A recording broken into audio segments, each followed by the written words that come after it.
Moi qui balance entre deux âges, je leur adresse à tous un message. Le temps ne fait rien à l'affaire. Quand on est con, on est con.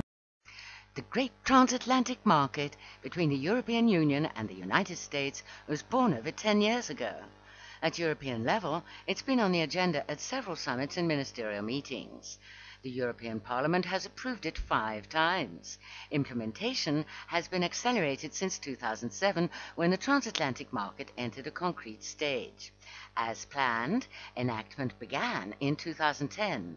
For the right-wing PPE party and the European Socialist Party, this was the moment to ensure present and future generations remain committed to this partnership.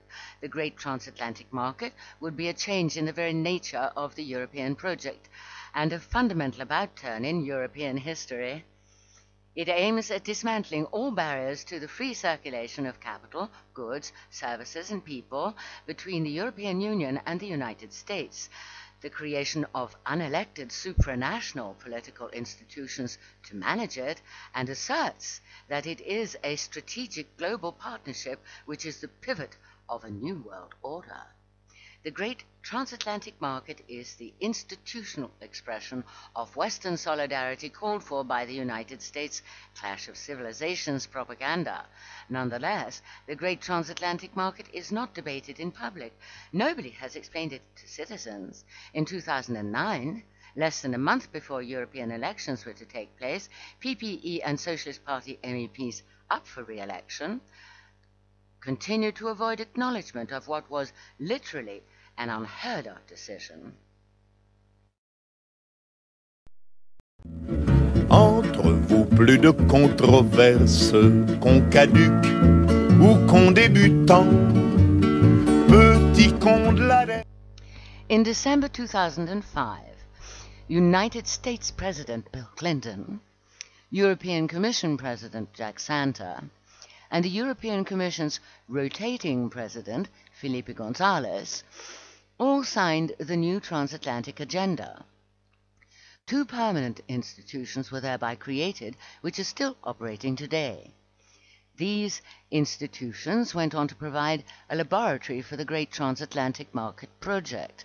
They are the Transatlantic Dialogue between the United States Congress and the European Parliament, and the Transatlantic Business Dialogue between United States and European business leaders.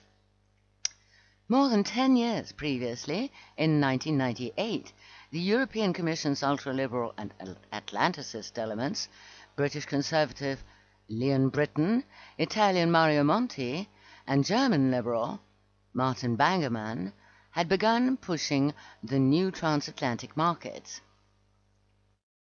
Their objectives were to create an effective free trade zone for services, to break down technical and legislative obstacles to trade, to liberalize access to public procurement, intellectual property and investment, as well as the progressive suppression of customs tariffs on industrial products from 2010.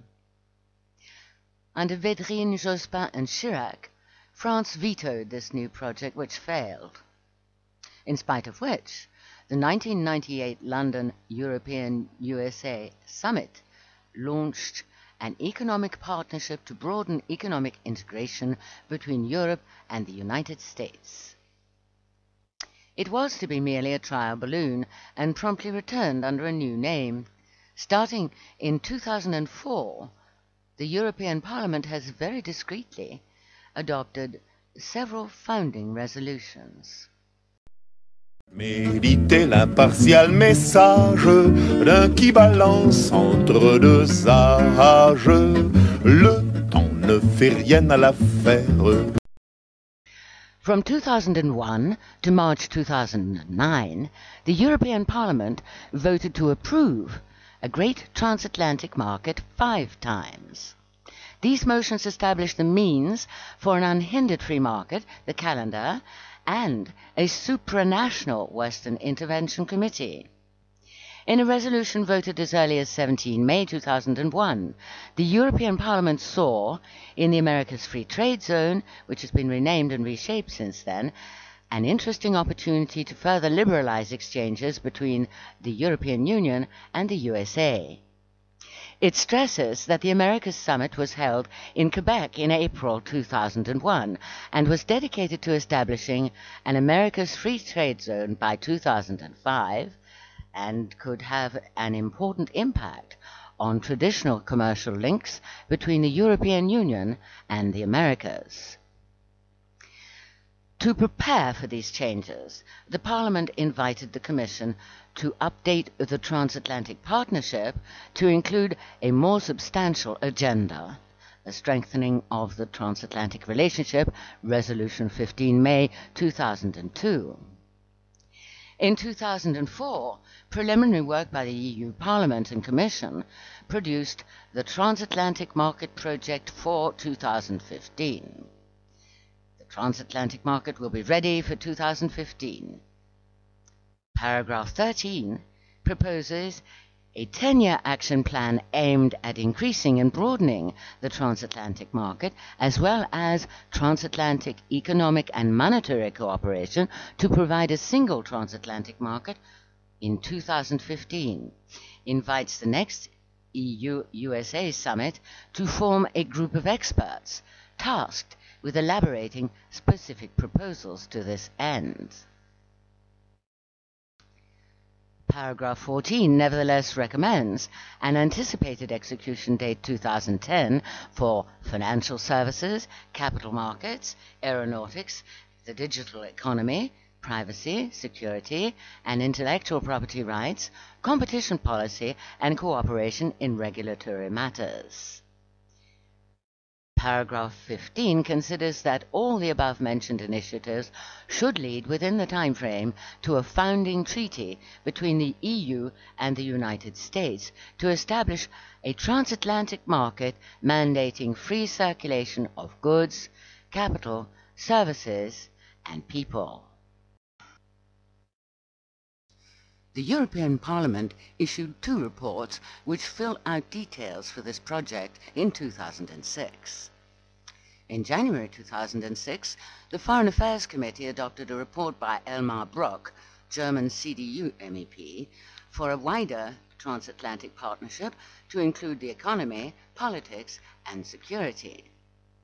In April 2006, the Trade Committee adopted a report by Erika Mann, German SPD MEP, which covers these preoccupations, outlining a procedure which establishes an unhindered transatlantic market by 2015, with an early start for financial services and capital markets in 2010. Following the Commission's work, on 1 June 2006, the European Parliament voted a resolution in support of a new agreement on the transatlantic partnership, which restates the contents of the Brok and Mann reports. The PPE, right wing, and the European Socialist Party voted in favour, while the GUE and the Greens voted no. This resolution proposes that an EU-USA action group be tasked with political, economic, and security issues on a worldwide and regional level. It also states that an unhindered transatlantic market will be in operation by 2015.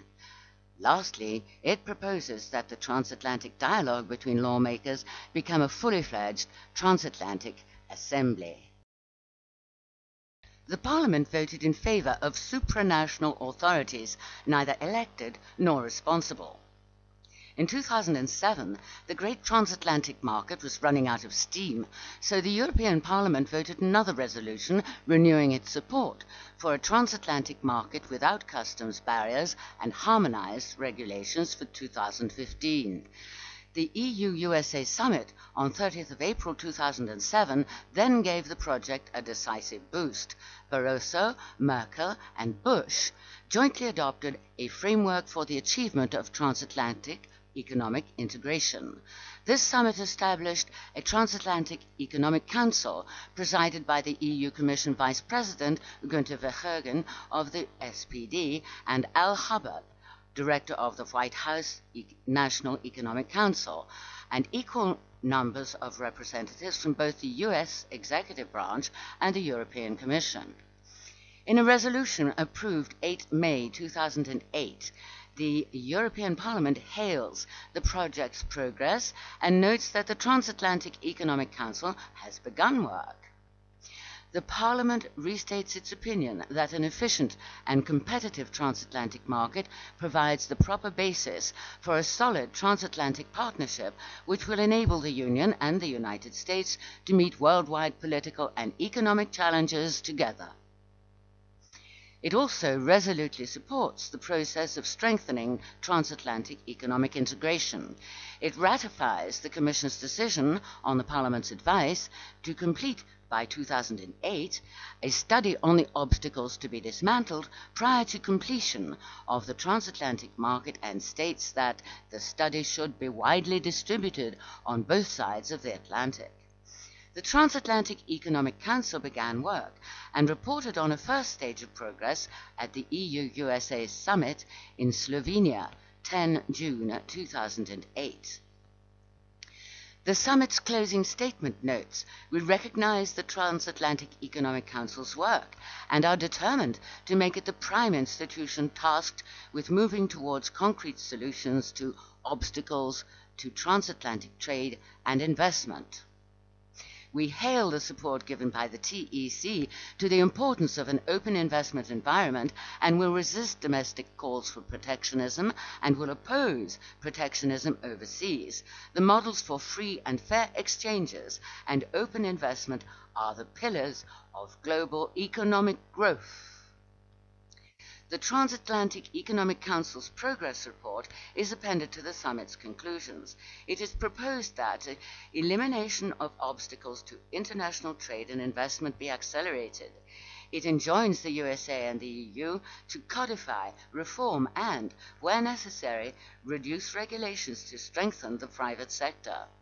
To achieve effective, systematic, transparent regulatory cooperation in order to reduce costs tied to regulations and to eliminate useless differences between our regulations in order to favorize economic integration. The report then lists sectors and activities where joint efforts should advance transatlantic deregulation. Since its creation in 2007, the Transatlantic Economic Council has met 3 times, in November 2007, May 2008, and December 2008. Although its work officially implicates the European Union, none of it is made available in French. The Transatlantic Economic Council is nonetheless presented by the European Commission as a political instrument tasked with supervision and acceleration of intergovernmental cooperation with a view to moving economic integration between the EU and the USA forward. To achieve the Great Transatlantic Market, an unelected political entity answerable to no one works covertly behind citizens' backs.